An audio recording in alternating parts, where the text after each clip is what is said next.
Hey everyone, and welcome to the very first episode of my Road to Pro series. Basically, how this series is going to work, there's a couple rules I want to follow for it.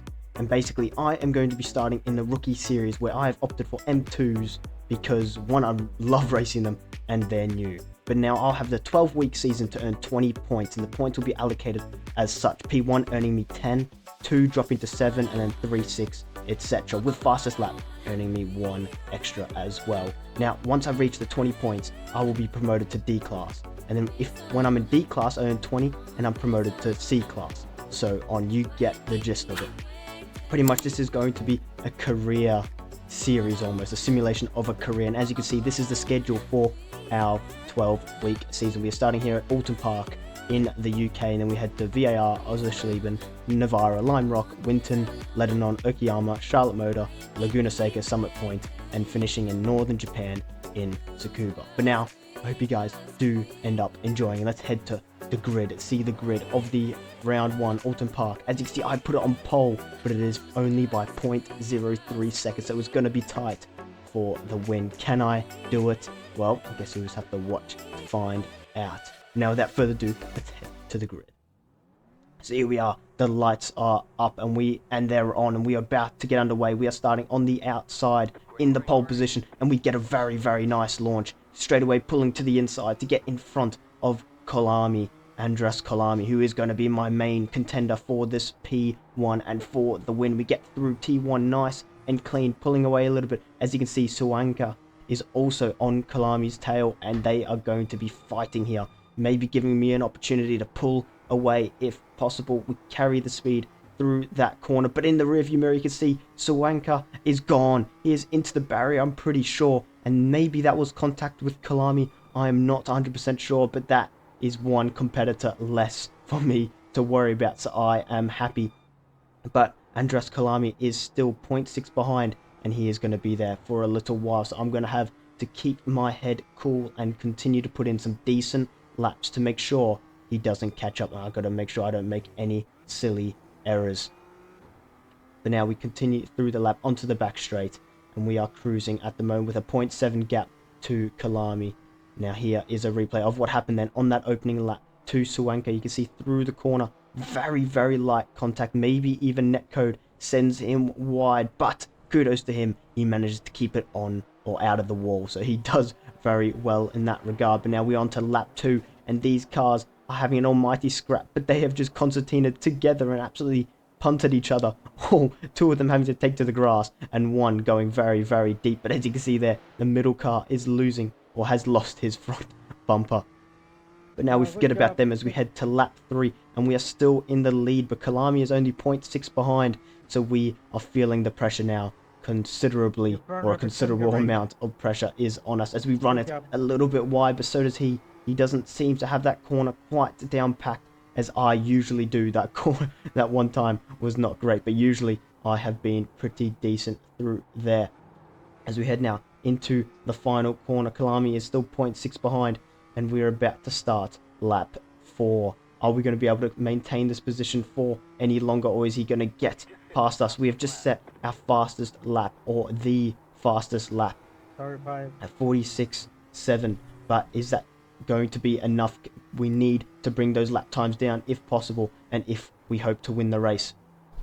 Kalami is still 0.7 behind, dropping back a little bit through that first sector and second sector. He's now 0.8, so he is losing time to us a little bit as I lose focus and touch the grass a little bit there.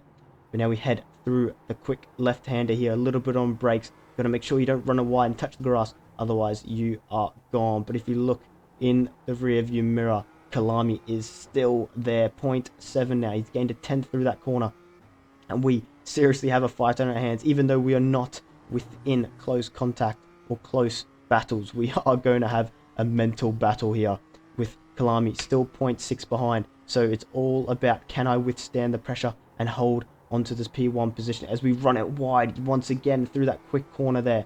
But so does Kalami behind, so we are both struggling with that corner.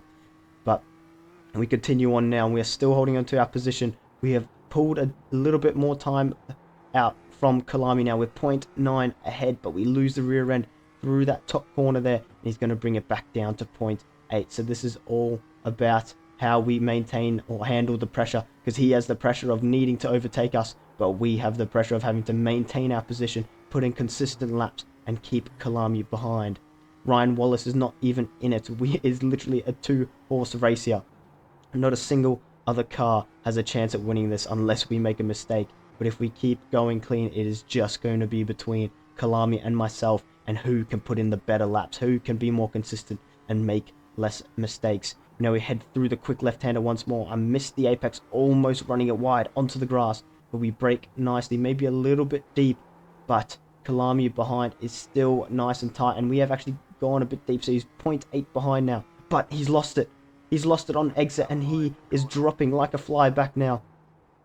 He is nowhere to be seen, and now we all of a sudden have a 5-second cushion to P2 with Kalami's mistake there on exit. It is quite easy. The rear end does get a little bit sketchy on exit there, so it is quite easy to lose it. But we luckily haven't done that. Only Kalami has, and that has given us a very, very good buffer. 4.7 seconds. Surely this means we can hold the win and hold the lead with only 1 lap to go after this one. Surely we can't throw it away. We just have to keep it nice and clean. Here is a replay then of what happened to Kalami behind us. You can see he's chasing us through the quick left-hander here. We're not too far away, although 0.8 seems decent margin. It's not that much, just one mistake, and he could have closed in on us. But he heads through the banked corner here, and on exit, he just starts to lose it, and he cannot catch it. And unluckily for him, he loses it across the grass. But again, in another aspect, he is lucky he didn't hit the barrier. Now here is another look from his onboard then into the corner. He keeps it nice and tight to the apex, but on exit he just maybe gets on throttle a little bit too quick, and that sends him round. But now we head on to lap 7. We're rounding the final corner of the whole race, and we are going to come home to win our very first race of the career. And this is a great start for our sports car career, with a P1 and fastest lap, which is going to mean a massive 11 points to our championship score. What a race. I'm so happy with that. But now let's take a look at the results from the round 1 of championship at Oulton Park. You can see we finished up in P1, Wallace P2. Kalami did manage to hold on to P3, so he did still maintain a podium, with Kravari and Sawanka finishing up in 4th and 5th. We managed to gain a massive 92 I rating, which puts us so close to 2k, and a plus 0.12 safety rating, also a massive boost. With 11 points for P1 and our fastest lap, we are now only 9 away from promotion. But now, I hope you guys have enjoyed episode 1 of my Road to Pro series, and if you did, make sure you go down below, hit that like button, hit that subscribe button, and I'll catch you guys next time for Virginia International Raceway.